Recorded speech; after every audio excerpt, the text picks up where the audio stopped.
The same one. Yes. That companion asked Muhammad sallallahu alaihi wasallam that supposing that there was not a Jama'ah and Imam, Yes. what would I do at that time? Yes. We all know now that all Muslim people, Yes. especially in the Arab countries, Right. don't claim that they belong to Jama'at, but they claim that they are right. Yes, quite But right. the answer of Muhammad sallallahu alaihi wasallam said, when the companion asked him, suppose that there was no Jama'at and no Imam, What shall we do? Muhammad sallallahu alaihi wasallam said to him, you have to leave all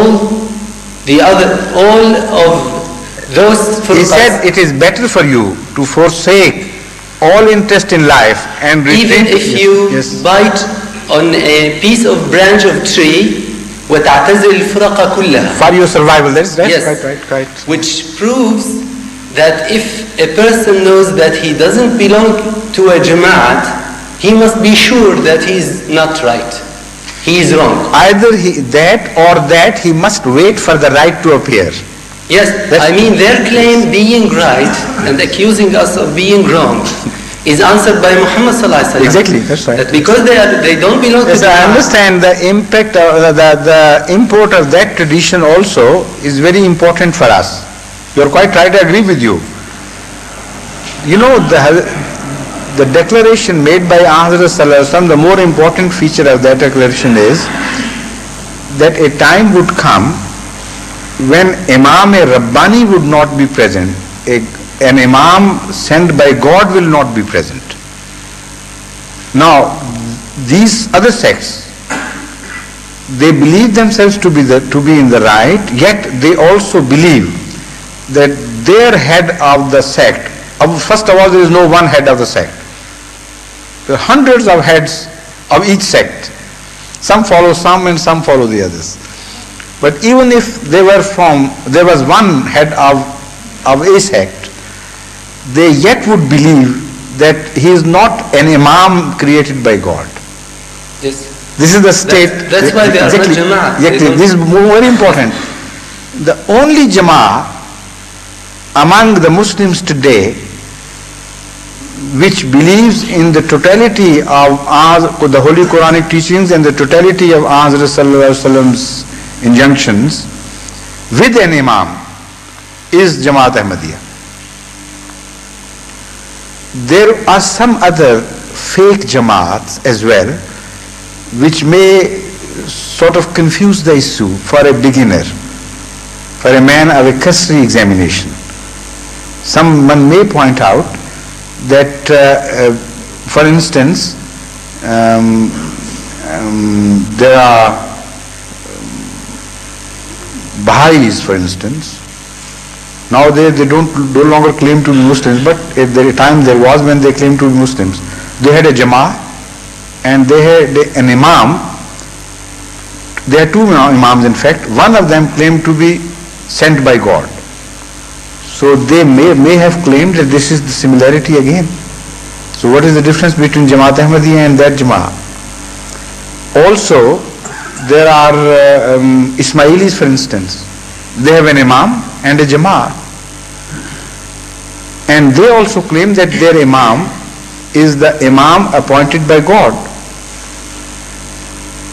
There is Jamaat Islami, but their Imam is not appointed by God. They also say, so that I don't bring them into the same bracket.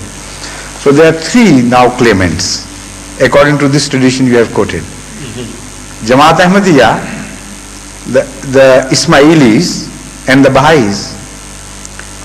But what Hadhrat sallallahu alaihi wasallam was said in the tradition, the first tradition which I have quoted, Ma ana alaihi wa ashabi.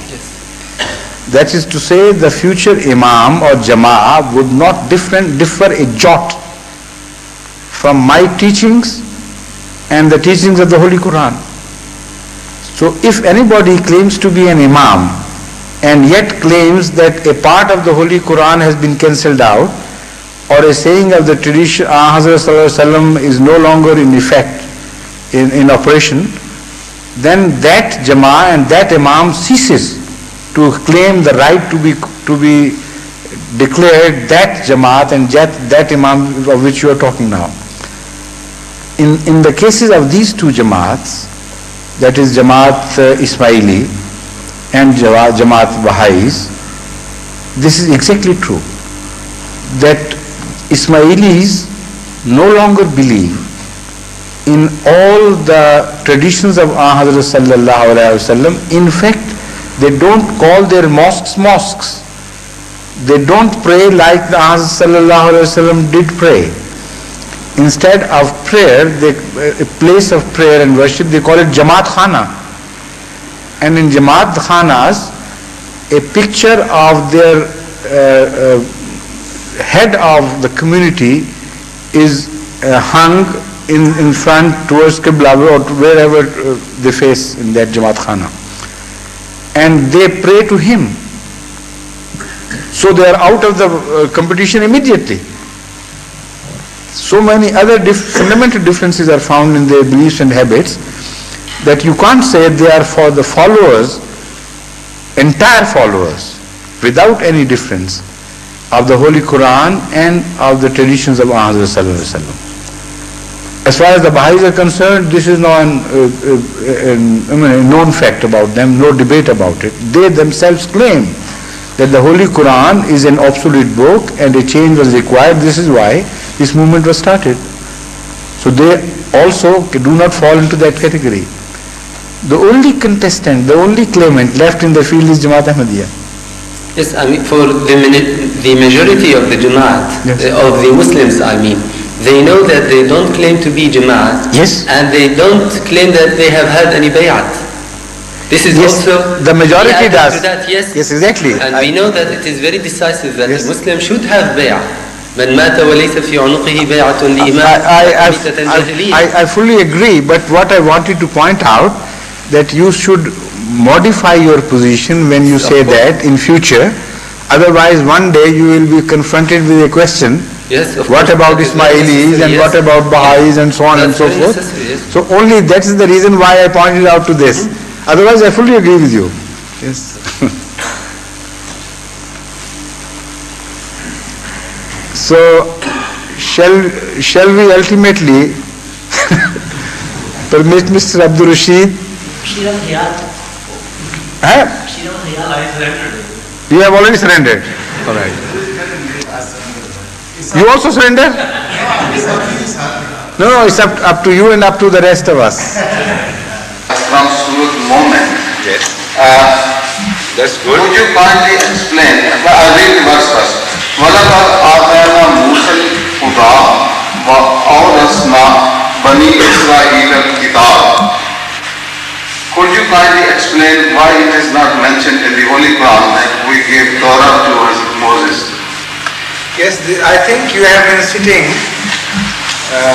with the Ahle Quran, Chakralvis, quite often, haven't you? This is a very favorite question of Chakralvis in Ahle Quran, that they have discovered that Torah as such has not been mentioned with reference to Hazrat Moses. Al-Wah and Kitab has been related to Hazrat Moses, but not Torah. But they forget that Torah itself has been declared to be Al-Kitab. And Torah has not been referred as Torah as a leading book for the followers of Hazrat Moses till the time of Hazrat Masih alayhi salatu wasalam. But the book of Moses has been referred to as such. So when you read the cross-references to the same subject, you have to come to the conclusion that Torah is the book which has been mentioned in reference to Hazrat Moses alayhi salatu wasalam, and the book is Torah, and they are one and the same thing. Otherwise, it would pose a very grave problem to us. If Torah was not revealed to Moses, to whom it was revealed? And what authority it held over the prophets, and who was that prophet to whom this book was revealed? This question remains unsolved. And why was not a name given to the book of Hazrat Moses alayhi salatu wasalam? And if a name was not given to